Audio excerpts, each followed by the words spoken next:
Hello and welcome to this episode of Network Insights from Move Consulting. This is our opportunity to share insights from the amazing people who make up our network and the work they are doing to support people to become more physically active.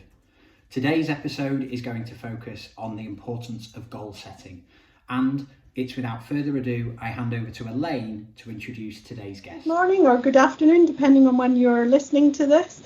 It's great to have you here. I am absolutely delighted to welcome Sarah Bolitho to this session to talk about goal setting. So Sarah is a behaviour change strategist who helps people change their lives one step at a time using realistic goal setting and positive habit reinforcement. She's had 30 years in the health-related activity and the fitness industry, and she's helped thousands of people, both clients and instructors, to adopt positive habits to lead to healthier and more fulfilling lifestyles.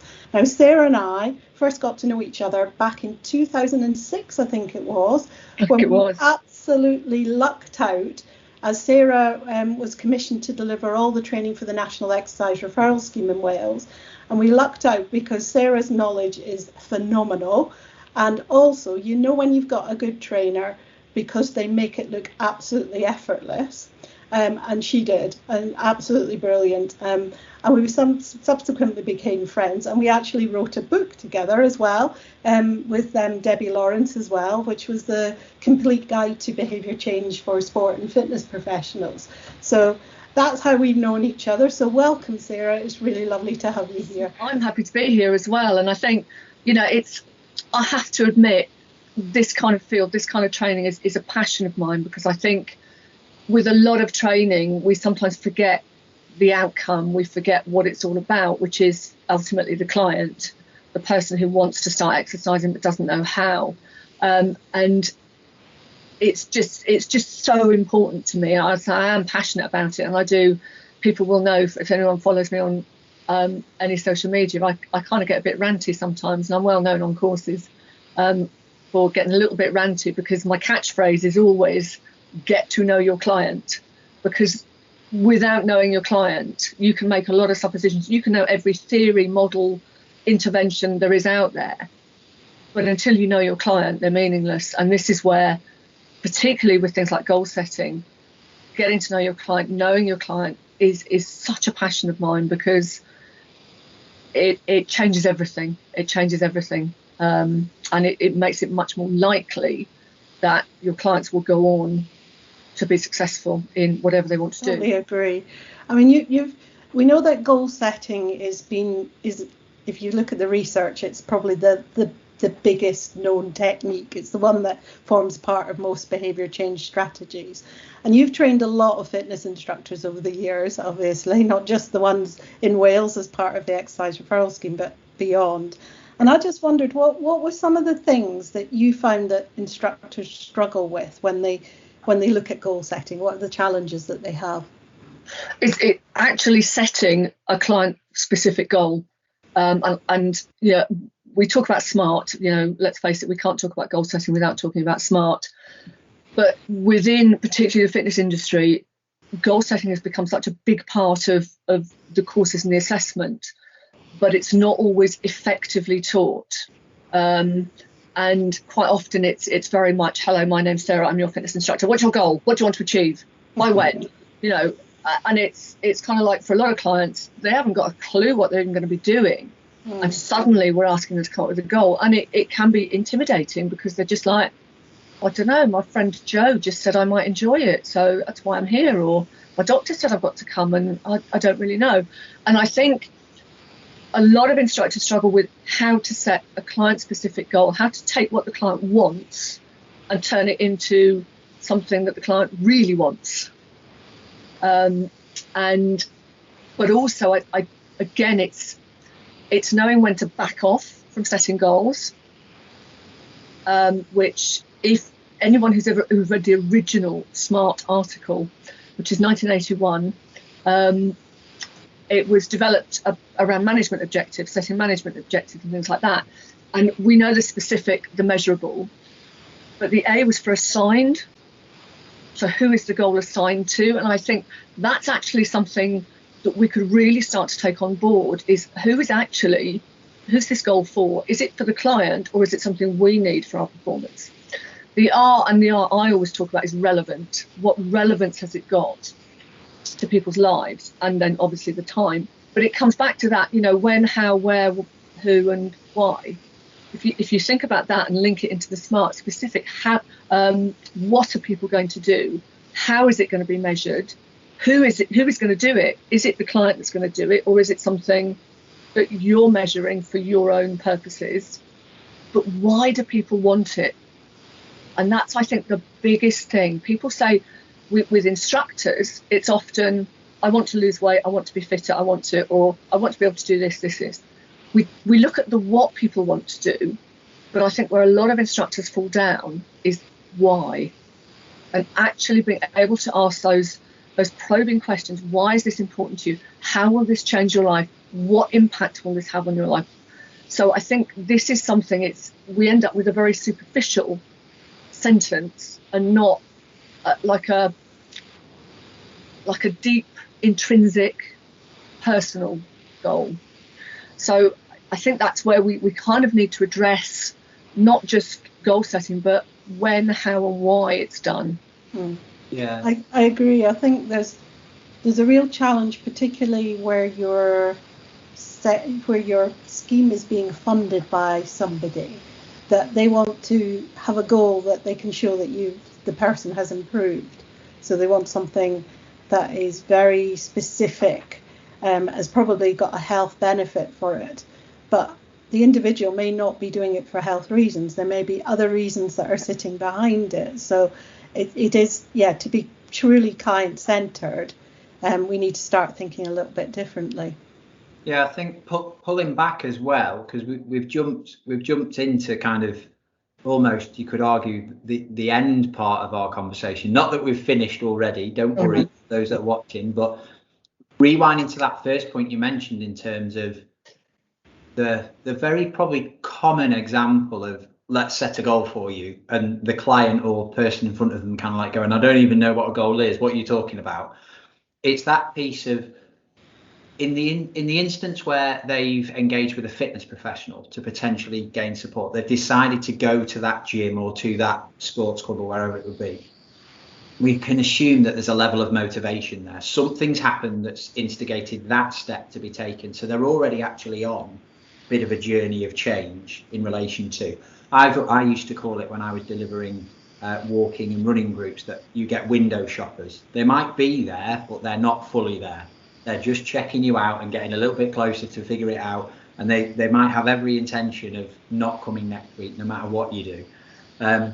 But a goal itself, there's some theory that sits behind it that we speak about in our goal setting and action planning training that we deliver. And Gestalt's theory suggests that goals create disorder in our kind of our psyche, if you will. So as soon as we commit to defining a goal, what that is technically an aspiration. It could be something we've never done before, something we haven't done for a long time.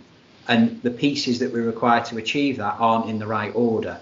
So that disorder creates energy, and then you drive towards working towards a goal.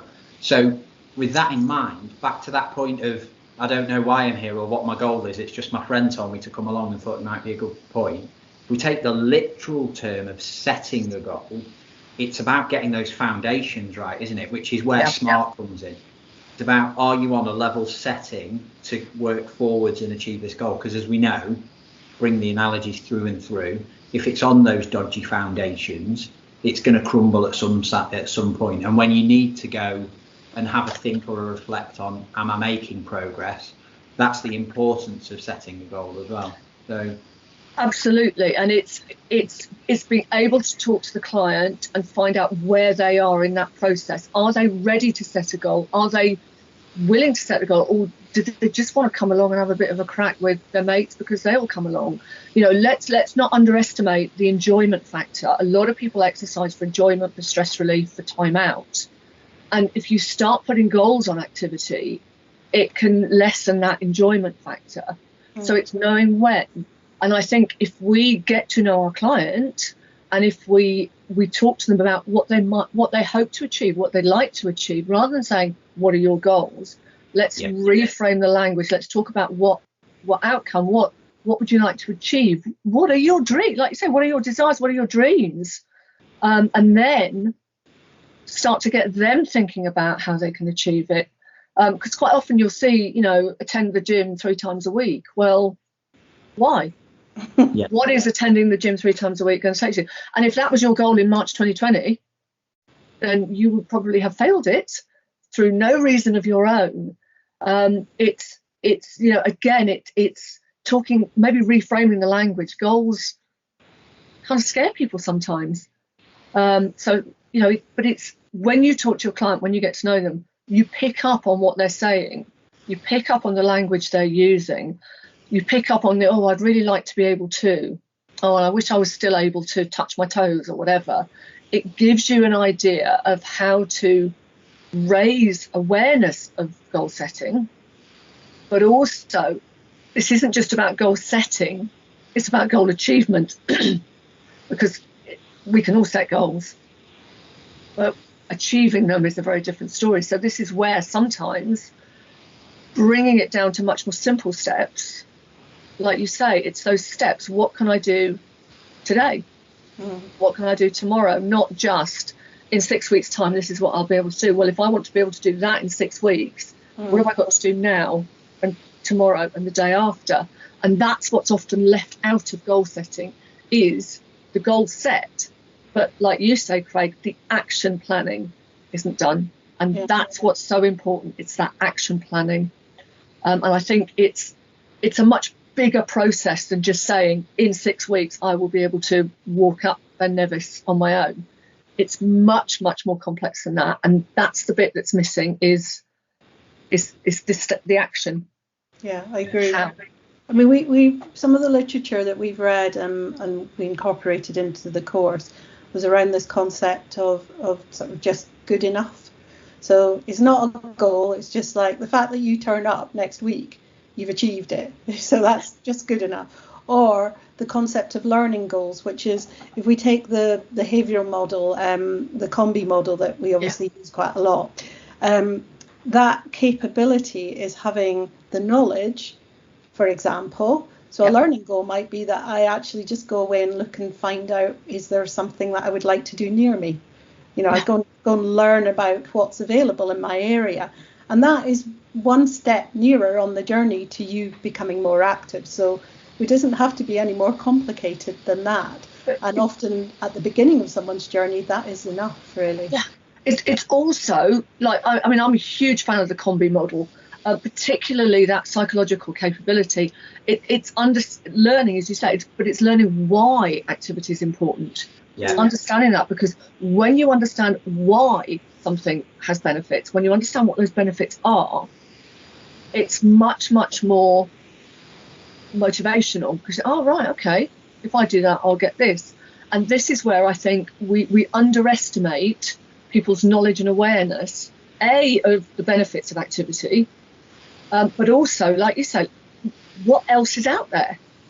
Because people think, I'm going to be active, I've got to go to the gym. Well, there may be a gardening club, or a walk, or wild water swimming, or all sorts. There's so many different activities out there, and it's that learning is such an important part of it. Not kind of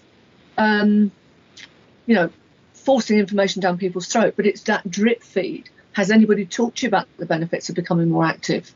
Would you like to talk about this now? It's that sort of approach, rather than saying, well, if you're more active, you will reduce your risk of X, Y, and Z.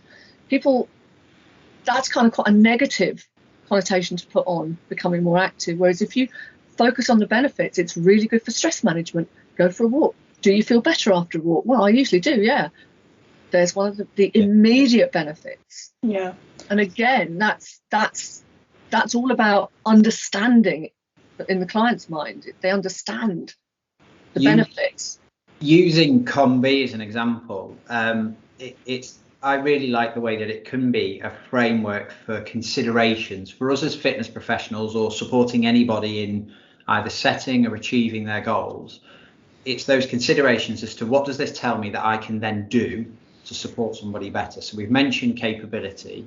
And for those that maybe aren't aware, the COM-B model is an acronym which stands for 3 of the kind of component areas that drive behaviour. The first is capability, then we have opportunity, and then there is motivation. And they break down again if you wanted to look into the detail of it. Opportunity, one of those that it breaks down into is social opportunity. So if we think about, if we know that one element that drives somebody's behaviour could be social opportunity, a way of manifesting that or showing that as an example is, are there people like me that do this? Is this seen as a thing that I do?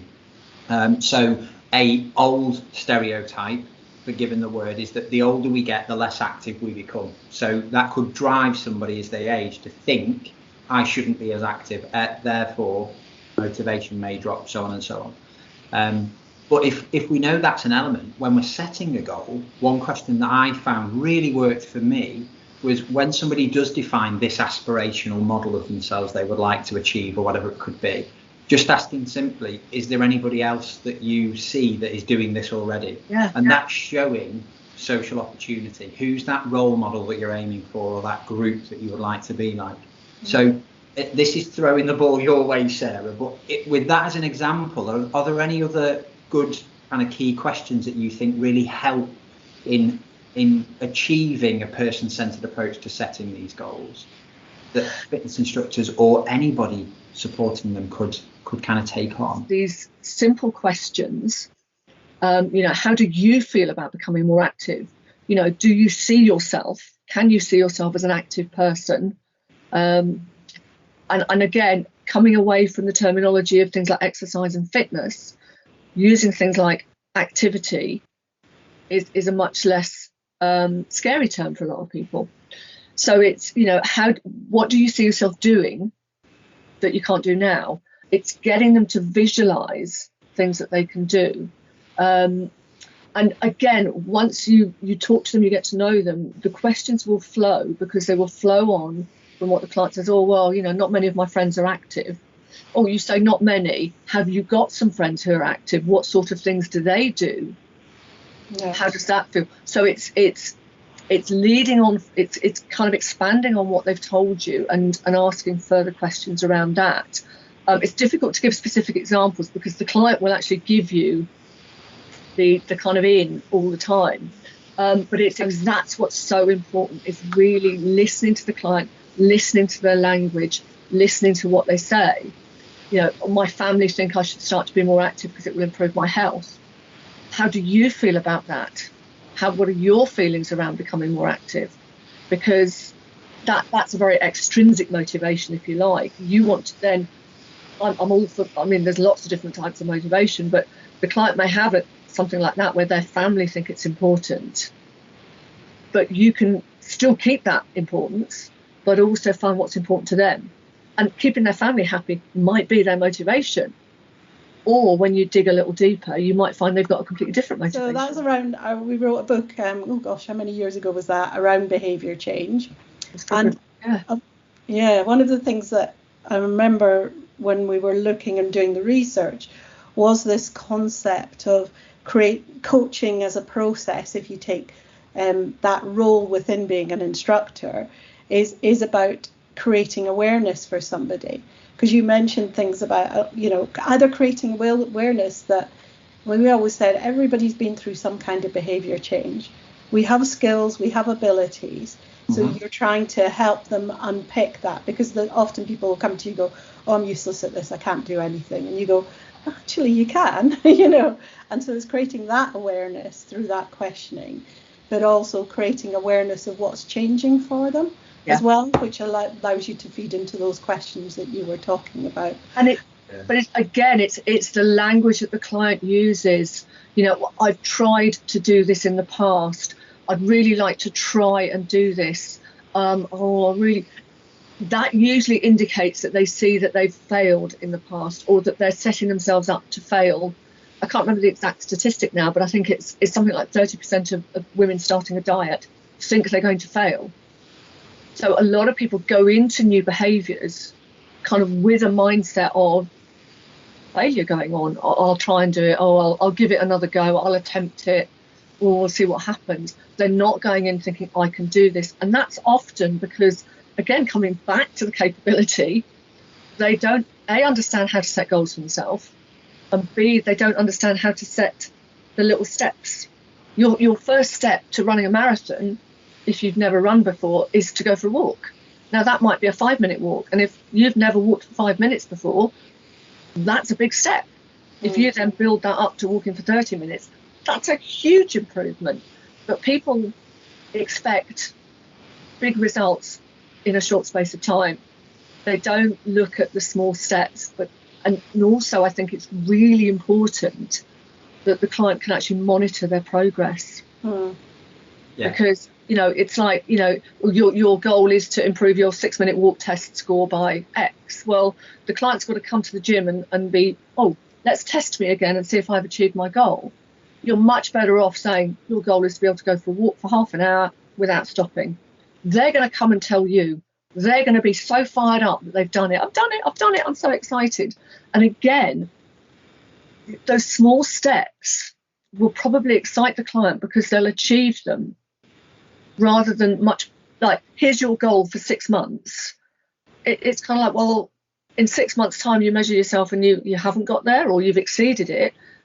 There's a whole 6 months where you could be monitoring in little small bursts that they can see themselves improving. And I think that action planning is so important, those little steps to get people there.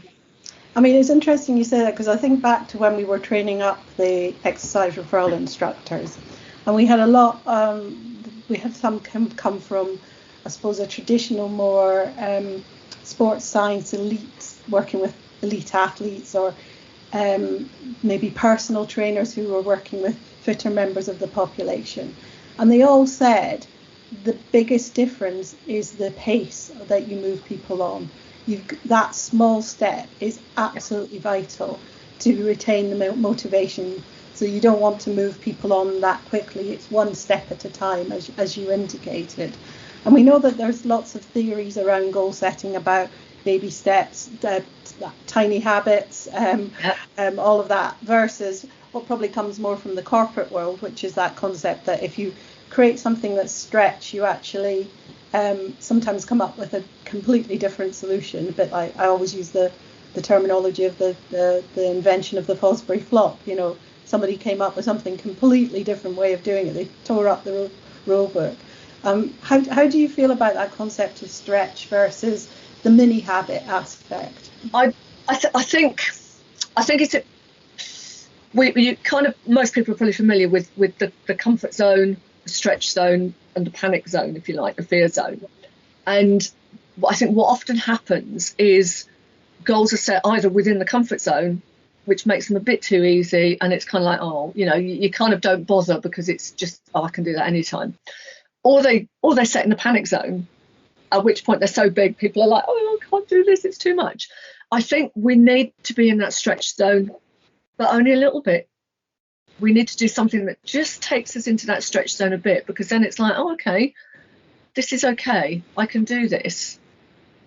And again, it's that physical capability as well as the psychological one. It's kind of, okay, I did that. Yeah, that was a little bit hard, because I think you do need some sort of challenge, but it doesn't have to be huge. It just could be, if you don't eat much fruit and vegetables, just trying one new piece of fruit or one new vegetable is actually quite a big step for a lot of people because it's completely new. So I think we need to be nudging that comfort zone. We don't necessarily need to be throwing people out of it, but it is those small steps. It's that just today I'm going to do this, and then at the end of the day it's like, I did it, yay. Which means that tomorrow you don't think of it as being such a big step. You just think, I know I can do this because I did it yesterday, and then I know I can do it because I did it yesterday and the day before. So I think those small steps are really important. And one of the big things that from all the research that I do into goals and things, and it really stuck out because with SMART, it's like you've got to be SMART and all this. Just because a goal is worthwhile doesn't necessarily mean it's measurable. And I think, again, for a lot of people, this is where having the client goal and maybe the organisational goal are very different. So your client might just say, well, I just want to be a bit fitter because then I can go for a walk with my friends. If we start trying to quantify and smarten that, it's kind of like taking a bit of the fun out of it. It's taking a bit of the client out of it. It's like, okay, so how often do your friends go for a walk? Oh, once a week. Okay, so let's get you walking with your friends once a week. That's enough for the client of a goal. Now, your goal for the organisation may be to improve the client's 6-minute walk test or whatever. And that's part and parcel of what you do, but you're not going to put that on the client. It's just, okay, well, let's work on your fitness so that you can go for a walk with your friends once a week. They may come back to you and say, actually, I'm really enjoying this and my friends are now going on a much longer walk and I'd like to be able to do that. What do I need to do to make sure I can keep up with them? So goals often evolve naturally. And so what you need as an organisation may not actually relate to what the client wants. The client wants those small steps. They want to be able to say, yeah, I've done that, I've ticked that, I've ticked that. Yeah. And it's, no one's going to go from drinking 1 glass of water a day to drinking 8 glasses of water overnight. It'll be a glass and a half. It's those small steps. And before you know it, it's part and parcel. It's become a habit. I love small steps because I think it might take, it's not that it takes longer, it's just that it's more likely to be successful because it naturally becomes a habit. And this, again, is where it's so important to assign. We tend to think of it as achievable, which a goal needs to be. But who owns that goal? Who's it assigned to? Because the goal that's assigned to the client might be very different to the goal that you've got going on in your head or in your paperwork that you need for your data, for your scheme, for your output. So again, it's recognising that there may well be 2 little different things going on with the client, one of which they know about and one of which they don't. Yeah, it's really interesting in terms of stretch. Like, I've heard the phrase, and we've used it as well, Elaine, in relation to it. It's stretch, not break. So how far can you stretch an existing behaviour or extend that kind of period until it feels for them? And I really like the way that you use the phrase, Sarah, that goals evolve.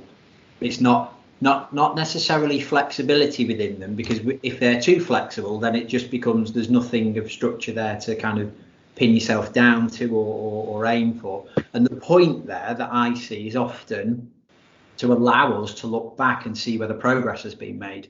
If it's too flexible or it evolves too rapidly, then it's hard to know what those actions or efforts leading up to it have done anything.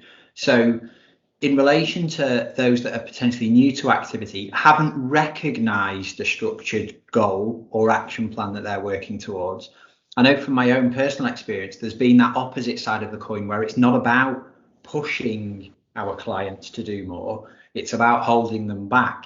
And you mentioned about the stat that we'll try and find in relation to the number of people that enter a diet, probably around about now or into the new year, they'll fail, or they set out with the expectation to fail. It's sometimes an issue if they try too much too soon. So they stretch and break immediately.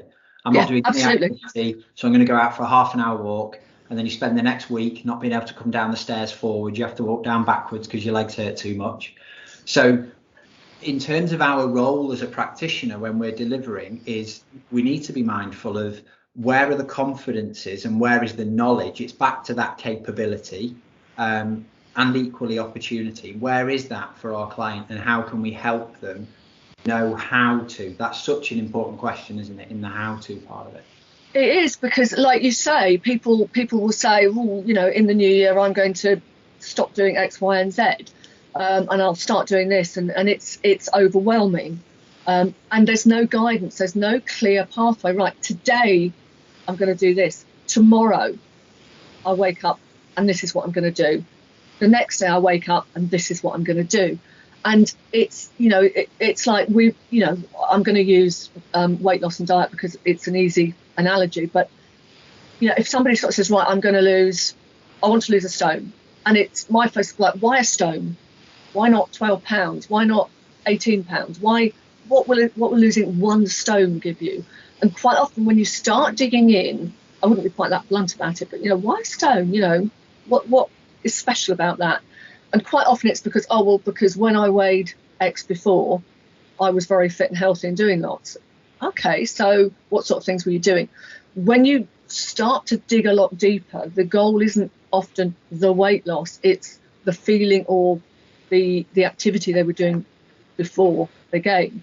But it's like, right, so I'm going to go on a really strict diet, and the body goes and the mind go, oh, crikey, no. I always tell clients, you know, start to kind of like almost detrain or build up to your diet. So gradually start reducing things before you actually start dieting. I'm not a fan of diets the best time. I'm much more about promoting healthy activity, healthy eating rather. But it's kind of like you can't go from sedentary to running a marathon. You would do it in steps. You would follow a plan. You would follow a program. Whereas so many people, it's the opposite approach when they want to do something like lose weight. Straight into a really hardcore, restrictive, depriving diet that isn't going to work, because never mind the actual, you know, logistics of a diet, it's because they've gone from A to Q without the mindset steps, without the, oh, I can do this, oh, I can eat a piece of fruit instead of a bag of crisps, I can have a drink of water instead of a glass of pop, I can go for a walk and have my coffee on the run. I always use that a lot. I'll say to people, you know, try and add in positive habits, healthy habits, because they start to nudge them out. I always say, if you always have biscuits with your cup of coffee at 11s, get your coffee in a takeaway mug and go for a walk, because you might walk down the road with a cup of coffee. You probably won't walk down the road with a pack of biscuits eating those. So it's changing the behaviours, it's altering things. Now, if you do that once, chances are you might say, oh, I felt really good after that walk, I'm going to do it again. So other benefits start to add in. And I just think, again, it's those small steps not only build that confidence that you can do it, but they also kind of really change your mindset from I can't to I can. And I know for me, there's a difference between that sort of confidence. We're often confident we can do something, but our mindset's a bit, oh, I'll give it later or I'll delay it. I just think we need to factor in that a client may have been doing something for 50 years and we're suddenly asking them to make a change. Not going to happen. Not going to happen. Somebody might just sort of say, oh, well, I just wanted to just do something a bit active. I haven't really got any aims at the moment. I just want to start. There you go. That's kind of in their head. That's all they want to do. But they come to you and say, do you know what? I'm really enjoying this. I'd like to do a bit more, or I'd like to do this, or I'd like to do that. And quite often the goals will come up naturally. They'll float to the surface because there's no pressure. And I don't know about you. I mean, I'm a bit of a deadline dancer with anything. I always wait till the last minute to do something. And I think sometimes when we have a 6-month goal or a 4-month goal or something, people almost wait until they're close to it and then panic, and then they go on drastic measures to try and achieve it. Whereas if it's a tiny little step each day, they just do it. Today's aim, today's action, I always talk about actions or steps. Today's action is to do this. Yeah, that's the importance of having those. You've got a deadline, but having milestones drives that urgency or need to act along different points. If you know and you've set times where you feel comfortable and want to be measured against in a certain way, then it drives that urgency. Otherwise, the analogy of the child doing the homework at school, you leave it till the night before and then you cram it all in, and you might get an A. But the problem is that just drives the behaviour, the habit loop of, well, I'll leave it till the last minute again and I do it every time, which isn't a positive way to be looking at it. And also, you don't absorb the information either, because you've crammed it and it falls out. Yeah, correct. Yeah. We've mentioned about language as well. And one of the things that I really like, Elaine, you've kind of used this really well in the training when we've delivered it, and people have really resonated. We heard from some work that we did with versus arthritis. We've been supporting fitness professionals and healthcare professionals who are mentoring said fitness professionals in working with people living with arthritis to become more active. So there's a support structure set there. And one of the fitness professionals recounted how she's used scales really well to help motivate her clients or the people attending her sessions.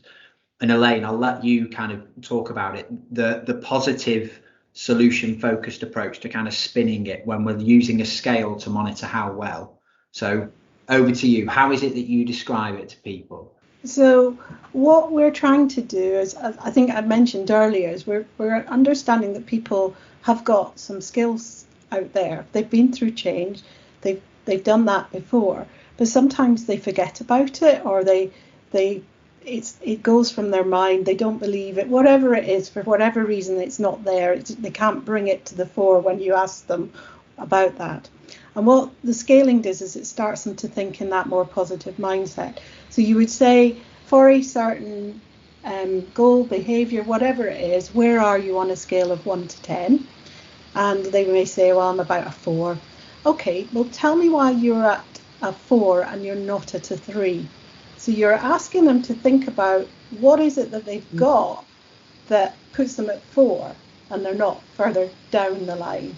And that enables them to start thinking about, well, they might say, well, I do some housework, so I'm a bit active through that. Maybe I walk to the shops. So they're already beginning to look for the behaviours that they're wanting to begin to implement. And then you can use that scaling and go, okay, so what would push you to go to a 5? So what would you need to do to get to 5? So you're asking them for what they're basically coming out with. What is that next step? So it's a very, very useful tool to be able to use it in that way. I love those visual those sort of scales. I actually use them quite a lot in a lot of things. And it's interesting. Quite often people are doing more than they realise. They're more successful or capable than they realise. But like you say, they've forgotten. They forget that they walk the dog for an hour a day. They don't count that as activity because it's dog walking, whereas actually it is. So it's really getting people to be aware. It's really thinking about kind of using those scales to get people to think about it. Thinking in relation to taking goal setting out of the context of its use for the practitioner, the person delivering physical activity and supporting one individual. Some of the themes we've been talking about, it's been kind of buzzing in the back of my mind. Where goals evolve, or potentially the outcome, that miracle question, the answer to the miracle question of in 12 months' time or however long, the first steps might be almost perceived as not related. Yeah. If we think about movements or initiatives such as social prescription, where you go to see your GP, they recommend that you should be more physically active. You're going to be sent along to, hopefully, if there is provision in your area, somebody who holds a role that is titled or similar to a social prescribing link worker. They're going to start this journey of exploring what options are available to you. Now, the reality might be, I'd like to become more active, but there's no provision in the area, or the provision that is available is more expensive than I can afford. So the challenges may come from socioeconomic elements, they may come from education or other areas. So those initial steps to get there might be other parts. But that said, if we do find that there's an opportunity to be active and we're signposted into a program of activity, this is a challenge. And one of the bits I was really interested to get your take on, a bit of a personal view here, all the work that we've spoken about and all the great stuff that can happen in relation to goals and how well they can work. You're then landed into, you alluded to this earlier on, you're landed into a 12-week program that is one session per week. But me, in the state that I'm in, for want of a better phrase, I'm not ready for 1 hour every single week. So straight away, there's a disconnect between my aspirations and the goals that I might have already been able to set myself, but the offer doesn't quite connect. How do we think about delivering or designing programs so that we reduce those potential barriers, actual or perceived? We, as providers of activity opportunities, we need to know what's going on in the area. Yeah. absolutely know what's going on around you. And it's something on every course I teach now. I say, find out what's going on around you locally that might be appropriate for your clients. And people come back and say, God, I had no idea about all of this. But also, as providers, we need to make sure that we are offering a range of opportunities, whether it's half an hour, 45 minutes, an hour, whether it's a half-hour walk, an hour-long circuit class. There needs to be a range of opportunities on offer, because you're right. A lot of people will say, I won't be able to manage an hour. They probably can, but in their minds, at the moment, their confidence is, I can't manage an hour. But if you offer them half an hour, it's like, oh yeah, I can do that. Half an hour's all right. Again, an hour's too long, because by the time I get to the gym and by the time I get back again, that's actually going to take 2 hours out of my day. So it's too much. So we need to be offering a lot more ways for people to become more active. And we need, I think, to look at the demographics of the areas in which we live. We need to look at the environment where we live, the economic, everything to do with the area, and say, right, okay, this is a group that is going to need X, Y, and Z. This is what's around in the area. Yeah, we could take them all for a walk in the park, but the park's seen as a bit of a dodgy area, so there's no point in doing that. Or, what have we got going on? Where can we put activities that will appeal to not only appeal to our demographic, but also be seen as appropriate for, being seen as accessible. Because I think, it's like go to the gym and join a class. So a lot of people don't want to go to the gym, but put the class in the village hall. They may be more likely to go to it because it's seen as local, friendly, small. And as I say, offer different length sessions. Don't call things like beginners, intermediate, advanced, but, call it something that fits with the demographic of the area. It might not be beginners, it might be first steps to fitness or things like that. But I think, we need to move away from the, exercise sessions are an hour long and into half an hour even. We're looking to build people up. If we look at the activity guidelines, we're looking to build people up to being active, not start them from 150 minutes a week. We're looking to gradually get them there. But I also think as providers, we need to be providing that learning that we've talked about. Is we need to be telling people what else is on offer, what they can do when they're not in our sessions to help, whether it's going for a walk or doing some stretching or whatever. But we need to be educating as well as exercising people. And that's, I think, something that is often missed, is that opportunity to educate people. Creating that culture is really, really key. And when I say culture, kind of a mini culture within the way a program's delivered.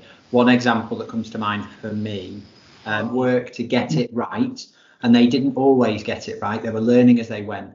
But there was a definite drop in, drop out element there. There was no, yes, the program ran for a certain period of time. So it still drove an element of urgency and provided a structure, but you didn't have to attend every session. Yeah. You could come in and come back in 2 weeks' time and you would be as warmly welcomed as others. And that feeling of almost being given permission that's okay, that culture, so important to motivate somebody, because we mentioned again in the training that we deliver, a psychotherapist from the UK, Pippa Perry, mentions about relapse when it comes to goals, and her point of view is relapse is an inevitable part of working towards a goal. Relapse doesn't mean complete stop failure. It could be a stop in the momentum that you've got, or a reduction, or a step backwards before you go forwards, or change of direction. So she says it's inevitable, so don't try and stop it happening. Build the opportunities and the skills and the knowledge for somebody to be able to return from that. We might deem that as resilience to a degree. And that Get Out, Get Active program had managed to do that just by ensuring that the welcome is as warm every single time. There's not just, oh, hi, Sarah, you're here again. It's as if it's your first time that you come along each time. And that's right. And not, so, oh, where have you been for the last few weeks? It's just welcoming. One of the things, I think, a good scheme, one of the it's not actually a a measure, if you like, but I think it's something that is really worth noting is in a really good session, a really good class, a really good instructor, somebody who really makes you feel welcome, people turn up to tell you they're not coming. Yeah. They actually turn up and say, I'm really sorry I can't do the session today because I'm X, Y, and Z. And that's how welcoming, that's how much value they place on it is. For whatever reason they can't join in, they still want to come and be part of even just the vibe. And that, again, the other thing we need to be looking at is more social opportunities, time for people to chat. If you've got an hour on the timetable, maybe the last 10 minutes is just a chance to chat. You've finished the class, people can talk, because again, it's not necessarily the results that it isn't the results that get people coming back initially. It's the enjoyment, it's the welcome, it's the inclusion that gets people coming back. And we need to be making more of that, because let's face it, it was Stephen Blair, met him at a conference and we were talking about activity and things like that. And he threw out a question, what is the best exercise? And he said the best exercise is the one that you do. It doesn't matter what it is as long as you do it. And again, we sort of think we've got to get you to this heart rate training zone and we've got to get you overload with muscles. If people are doing nothing or very little, then just doing something is an improvement. And we need to sort of maybe reduce the emphasis on heart rates and this and that and intensity, and just say just move, just get out and go for a walk. If it's a slow stroll, but you've never done it before, then that's an improvement. You will get faster over time. And this is where I think we need to kind of pull back from results, if you like, and look much more at outcomes. What does that person want to achieve and how will it improve their life? Because there was an advert recently, wasn't there? I don't know if you saw it. I think it was in Germany or Holland, with the man training with the kettlebells last Christmas. Yeah. And his goal was to be able to lift his granddaughter up. That might be all that somebody wants to achieve. Now, if that's all they want to achieve, then that's what you work with them to achieve. They will get all the health benefits that go along with that, but they don't necessarily need to know that. They don't need to be part of their goal. That's their goal. They don't need, and we need to improve your cardiorespiratory fitness and your muscular strength.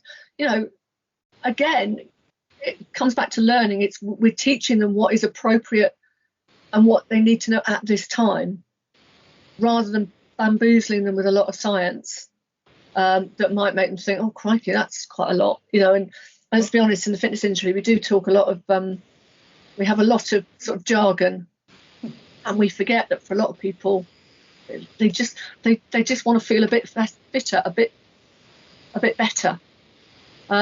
We've got to interpret that, which we will do when we're talking to our clients. Now, as I say, our scheme may mean that we have to measure X, Y, and Z for our data, but we can do that in a way that doesn't necessarily involve the client if that's not what they want to know. We can do that in a much more kind of subtle way. So we can still get our data while giving the client what they want, because at the end of the day, what the client wants will become their goal, not what they need. We almost need to kind of simplify the whole process. What do you want? What will help your life? What will improve your life? Like you say, the miracle question. If you woke up and it's all happened, how will your ideal day look? Because that really gives them a picture in their heads, but it also gives you, right, okay, so they need to be able to do that. I know someone she'd had breast cancer surgery, and one of her goals was to be able to reach the top shelf in her cupboards, but she could hide her chocolate in there, because at that stage it was hidden it had to be on a shelf that the kids could all reach, so she wanted to hide it where they couldn't reach it. And you know what, I know as a fitness instructor, I know what I need to do to get her there, but that's her goal, is to be able to hide her chocolate on the top shelf. I don't need to say, right, okay, so your goal is to improve your shoulder range of movement by 40 degrees. She's not interested in that, but I am, as a measure. And again, it's a skill, and I think it's a skill that we need to really be bringing in to the practice of any kind of fitness or activity professional. And it's like I say, for some people it might be a very small action or step or whatever, but it could be life-changing. That's brilliant. That's brilliant. Well, thank you so much, Sarah, for taking the time to share some insights into your knowledge and the work that you've been doing in relation to the importance of setting goals. And I'm sure we've spent the best part of an hour discussing it. Essentially, they are very, very important, but done in the right way. So absolutely. For those that have listened, we hope that you found this, again, another insightful session as part of the Network Insights series. If you would like to learn more about other episodes in the series, please check the feed below this posting or visit the Move Consulting website, moveconsulting.co.uk/network-insights.